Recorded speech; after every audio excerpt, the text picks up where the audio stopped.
Ipinagdiwang po kahapon ang Talulot Festival sa lungsod ng Pasay. Tampok sa kapistahang yon ang mga batang nakasuot na makukulay na kasuotan bilang pagpupugay kay St. Therese ng Child Jesus na katutok si Claire Delphine. Mga malabulaklak na kasuotan, mga batang nag-anyong St. Therese of the Child Jesus. Tampok sila sa Talulot Festival kahapon sa Pasay City. Nagtipon-tipon dito ang mga kabataan mula sa iba't ibang eskwelahan at barangay, pati na rin ang mga deboto ni St. Therese na kilala rin sa paguring The Little Flower. Tampok din ang tagisan sa galing at indak ng mga kabataan sa street dancing.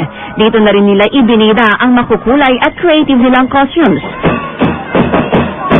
Nagpakitang gilas din ang mga bata sa talento nila sa drum and lyre. Ayon sa simbahang Katoliko, higit sa kasiyahan, importante raw na makilala ng mga Pilipino si St. Therese.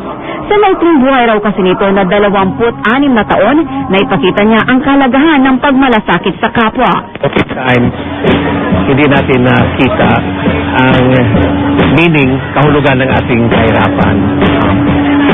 Ang buhay ni St. Therese ay maraming mga kahirapan at pagmalasakit.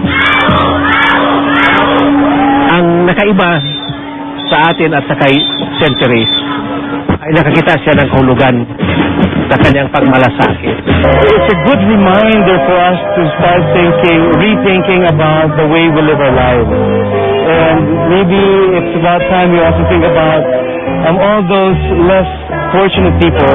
Ang mga batang ito, naiintindihan daw nila na di lamang ang anyo ni St. Therese ang dapat nilang gayahin, kundi ang faithfulness niya po kay God.